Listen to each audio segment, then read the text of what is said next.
Selamat siang Bu Riza. Selamat siang ya Pak ya. Mohon waktunya sebentar Bu Riza. Mhm.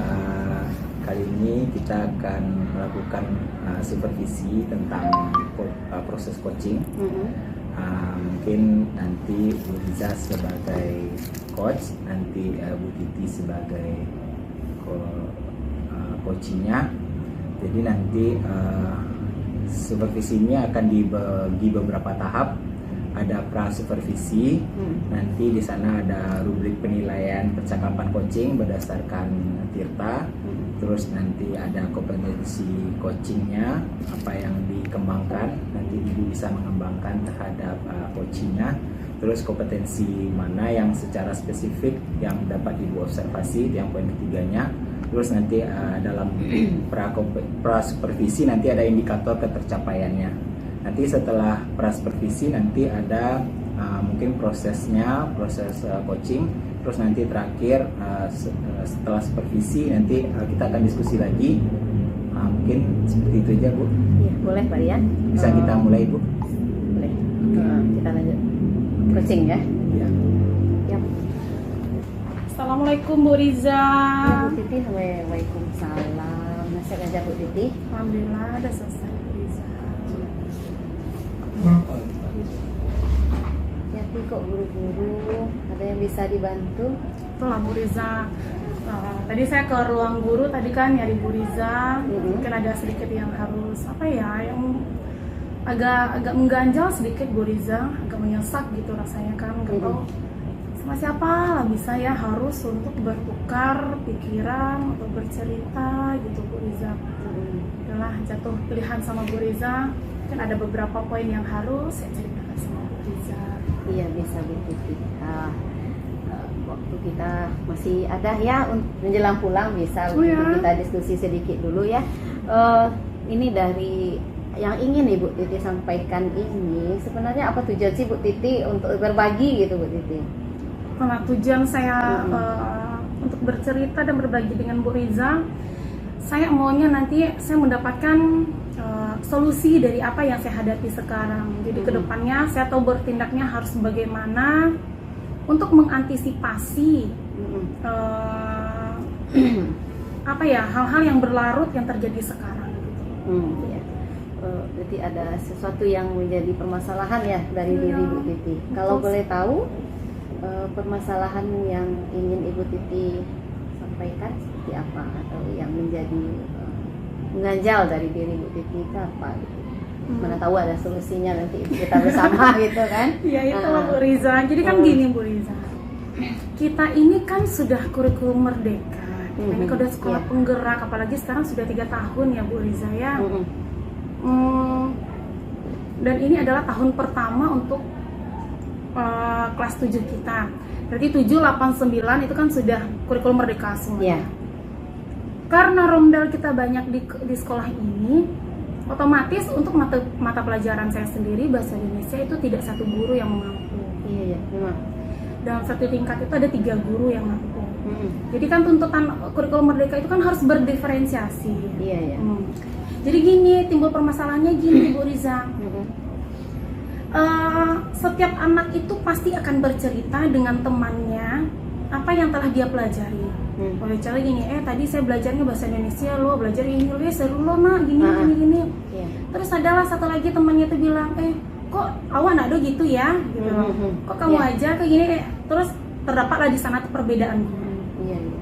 Dan kita mempunyai gaya ngajar kita masing-masing ya, Bu.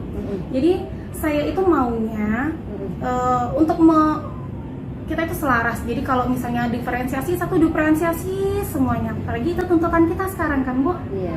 Berarti Ibu Titi untuk karena di sini kita sudah semuanya melaksanakan kurikulum merdeka, jadi memang diminta untuk berdiferensiasi. Yang menjadi rencana Bu Titi apa sekarang itu? Itu maunya. Semua guru itu sudah melaksanakan yang namanya pembelajaran berdiferensiasi. Itu maunya kan Bu.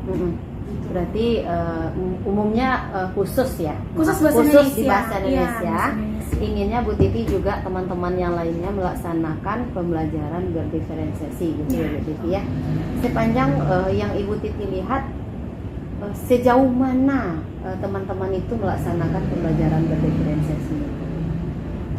Kalau dilihat sejauh mana, kan kita nggak masuk juga ke kelas itu kan, Bu. Cuman ini kan timbulnya itu dari perbincangan anak-anak. Bu, kan sudah kurikulum merdeka, Bu. Bu bilang berdiferensiasi, Bu. Gimana pembelajaran berdiferensiasi itu, Bu? Nah, itu kan terkadang kita juga kembali ke fitrahnya anak-anak. Terkadang kita ya ada permainan dalam pembelajaran gitu kan, Bu. Walaupun di kelas 9 itu sudah ujung-ujung tombaknya untuk mereka, tapi menurut saya itu juga masih penting juga berdiferensiasi, apalagi kalau ada ice breaking. Nah, masih bahagia dan ya, walaupun kelas berapapun kan, kelas 7, 8, 9 namanya diferensiasi itu kan memang harus kita lakukan gitu kan. Jadi Bu Titi taunya dari siswa yang mengatakan ada cara guru gitu ya yang berbeda dalam proses mengajar gitu ya, yang menyenangkan gitu ya Bu Titi ya. Jadi nggak enaknya itu di kotak-kotakan gitu loh. Ada pengotak-kotakan. Iya, terjadi pengotak-kotakan. Jadi pengotakan guru gitu ya. Jadi bilang gini, bagusnya gini lah, pembelajaran gini, tapi ada yang udah dibilang kan, disampaikan. Cuman ibunya bilang, ya udahlah kalau kayak gitu kan repot gitu ya kan. Terus untuk jawaban tanggapan Bu Titi terhadap anak yang mengatakan demikian? Nggak ada, kalau saya santai aja, Bu. Oh iyalah, kita kan itu beda-beda variasi belajar itu. Nah, jadi memang ada perbedaan di antara guru A dengan guru B, guru C, memang ada perbedaan. Mungkin diferensiasi ibu dengan yang apa berbeda. Nantilah kalau seandainya ada masukan, sampaikan saja. Nanti kita pun di dalam KKG juga akan berkomunikasi. Gitu aja. Kalau dari teman sendiri Bu Titi, apakah mereka ada menyampaikan keluhan untuk dalam pembelajaran diferensiasi ini? Apakah ada di antara teman Bu Titi yang mengatakan kalau misalnya belum memahami atau bagaimana gitu Bu Titi? Kalau dari teman ya, Bu, kalau diferensiasi itu kan kita lebih banyak ke praktik kali, Bu ya. Lebih ke aktif gitu, nah, Bu. Jadi memang ada beberapa guru itu yang memang fokusnya kan ke materi. Ya. Kalau guru yang sudah fokus ke materi, mereka akan fokus itu aja, dan itu ujung-ujungnya itu pasti ke penilaian. Berarti kognitif ya Bu Titi ya? Ujung-ujungnya kognitif. Sementara kita tahu kalau kurikulum merdeka itu kan tidak harus menjuru ke kognitif. Nah, jadi memang untuk itu perubahan mindset kali ya Bu ya, untuk untuk menanamkan kembali, mengokohkan kembali bagaimana sih mindsetnya untuk kurikulum merdeka itu. Berarti mindset guru tentang kurikulum mereka, terutama yang untuk diferensiasi ya. Iya. Terus ada juga Bu, ini kan karena kita satu KKG, mungkin kan ada tuh beberapa guru yang bilang kayak gini, udah dikasih ini nggak juga dapat, udah dikasih ini nggak juga dapat. Jadi kita nggak bisa menuntut anak tuh untuk mendapatkan nilai sempurna 100. Karena kita kan taunya sekarang ada yang namanya high dan low, dan middle. Jadi pemberian tugasnya itu ya berdasarkan diferensiasi tadi. Kalau mereka nggak bisa nulis, ya udah mereka bisa bicara.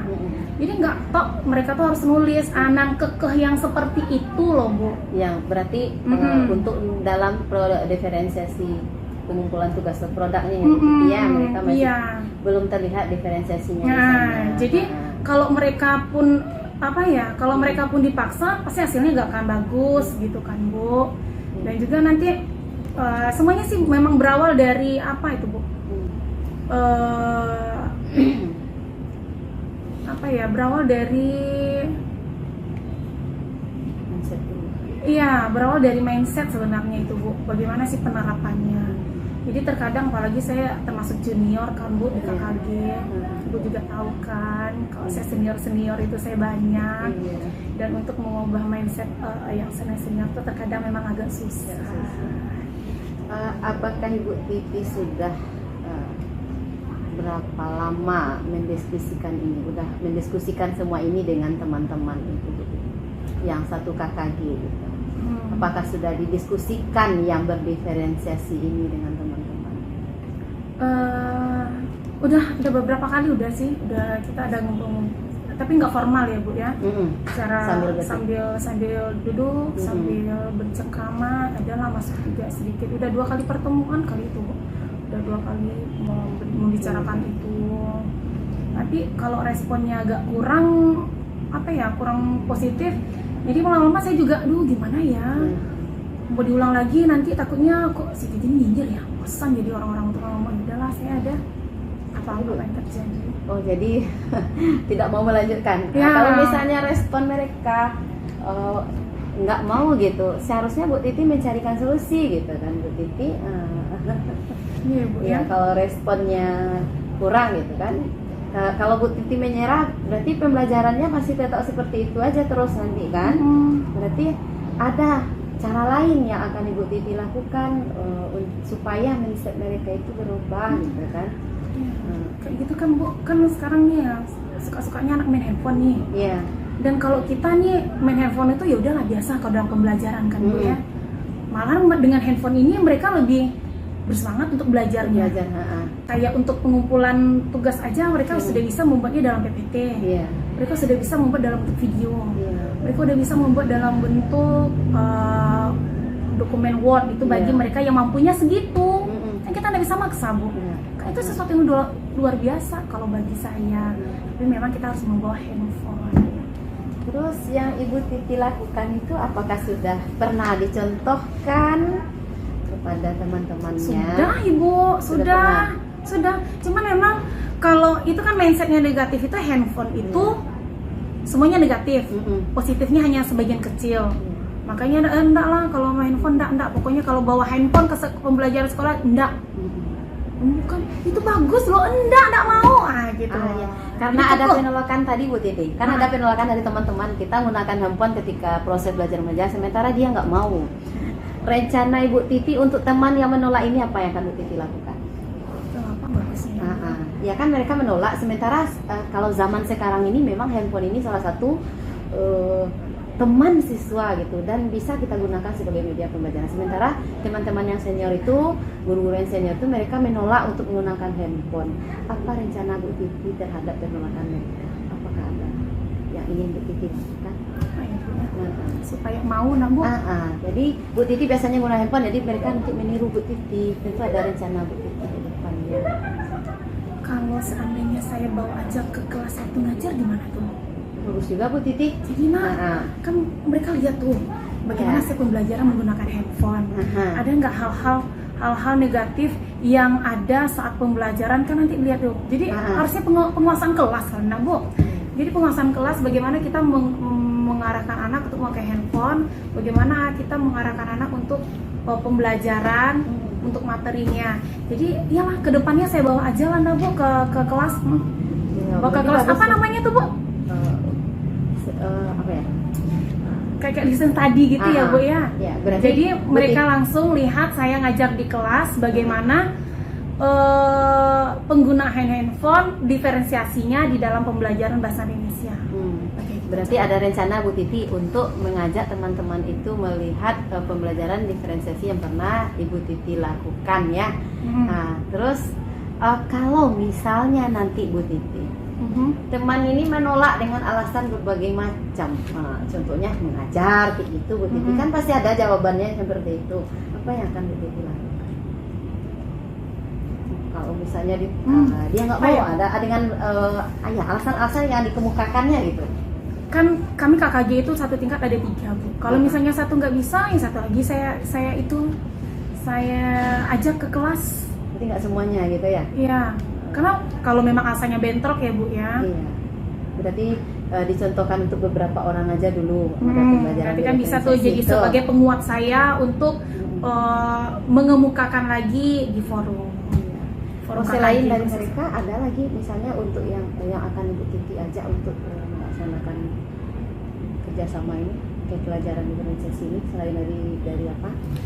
Semulanya mungkin mulainya dulu Bu, mulainya dari mapel Memang saya dari aja mapel dulu, satu ya. aja dulu, belum. Mapel. Nanti kalau misalnya mapel saya udah oke, bisa kita sebar luaskan lagi, merambah ke mapel lain. Berarti yang akan dilibatkan awal memang dari mapelnya saja dulu ya Bu Titi. Iya. Itu Ini ya kan rencananya. gitu. Jadi kapan rencananya Bu Titi lakukan supaya pembelajaran diferensiasi ini memang betul-betul terlaksana dengan baik Bu Titi? Rencananya kapan nih Bu ya? Minggu depan kali Bu. Minggu depan ya? Ya, minggu depan rencananya pertama saya menghubungi dulu guru yang dirasa, terus harus lihat jadwal saya nak Bu. Ada nggak yang dempet pas pembelajaran saya harus lihat dulu. Setelah itu baru nanti saya ajak ke kelas bagaimana sih nanti untuk yang diferensiasi. Kalau misalnya diferensiasi untuk konten udah ya Bu. Kalau yang dalam pembelajaran mungkin juga sudah. Yang banyak belum itu kan yang diferensiasi produk.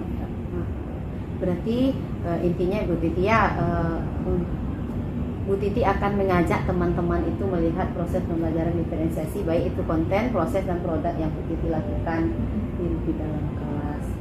Dan rencana ini akan dilakukan secepatnya Bu Titi ya. Ada rasanya lagi Bu Titi yang masih ingin ditanyakan atau bagaimana yang masih mengganjal di pemikirannya? Udah, kayaknya itu aja deh Bu. Terima kasih Bu. Berarti udah mendapatkan solusi apa yang akan dilakukan kepada teman-temannya sebelum Ada. untuk Berarti menerapkan ya, pembelajaran betul, diferensiasi itu ya Bu ya? Ya betul, berarti harus bisa study bagaimana mereka terjun langsung ke lapangan melihat bagaimana keadaan di Bu di lapangan. Berarti kesimpulannya nanti setelah diskusi ini Bu Titi langsung akan mengadakan lesson tadi dengan teman-temannya Minggu depan terutama di mapel bahasa Indonesia aja dulu. Ya. Baru nanti kalau misalnya udah udah rasanya oke, nanti baru kita gandeng lagi mapel-mapel lain. Berarti itu aja yang dilibatkan di orang ya. Ibu Titi kalau nggak ada lagi karena kita mau pulang dan waktu sholat udah belum masuk ya Bu Titi. Oke, Bu. Itu aja dulu ya. Oke Bu Riza, terima kasih banyak. Sepertinya ini sangat membantu bagi saya bercerita dengan Bu Riza dan juga saya sudah dapat menemukan sendiri solusi yang akan saya kerjakan untuk minggu depan. Terima kasih banyak. Baik, Bu Riza, terima kasih, proses coachingnya sudah terlaksana dengan sangat baik dan sesuai dengan alur tirta yang sudah dipelajari. Terus sedikit ada beberapa catatan Bu Riza terhadap proses coaching yang terjadi tadi. Dalam percakapan, dalam proses tirtanya berjalan dengan sebagaimana mestinya. Jadi tadi ada tujuannya, terus Bu Riza juga memberikan bahwa analisisnya terhadap coachingnya bagaimana, terus rencana aksinya juga coach juga sudah menyampaikan dengan baik serta tanggung jawabnya. Terus kesimpulan di akhirnya tadi terlihat coachingnya juga sangat puas dengan apa yang coaching terjadi tadi. Terus kompetensi apa yang dikembangkan tadi seperti yang saya sudah catat juga adalah Ibu juga mengembangkan permasalahan melalui tadi coachingnya mendapatkan informasi dari siswanya bahwa proses diferensiasi di kelas mereka tidak terjadi, akhirnya terbanding dengan beberapa kelas lain. Terus Bu Riza juga mampu tadi mengembangkan itu dan menggali informasi bagaimana coachingnya mendapatkan permasalahan tersebut. Terus yang ketiga tadi kompetensi mana yang secara spesifik diobservasi adalah ternyata coachingnya juga memiliki kedekatan dengan siswanya. Akhirnya siswanya curhat ke coachingnya dan coachingnya menyampaikan permasalahan tersebut kepada coachnya yang Bu Riza. Terus indikatornya tercapai seluruhnya alur tirtanya. Terus ada di supervisinya adalah Ibu Riza berfokus kepada mengembangkan diferensiasi dalam pembelajaran, karena di proses tersebut diferensiasi di dalam beberapa kelas yang berbeda gurunya tidak terjadi proses diferensiasi tersebut. Terus yang setelah supervisi apa yang sudah dilakukan, semoga nanti kedepannya coach bisa merangkul beberapa guru mata pelajaran yang sama mapel dengan beliau untuk melakukan pembelajaran berdiferensiasi. Terus catatan hasil observasinya nanti bisa mungkin coach laporkan kepada coachnya untuk ditindaklanjuti bagaimana kelanjutan selanjutnya. Jadi mungkin itu saja Bu Riza. Mungkin ada yang Bu Riza ingin sampaikan sedikit.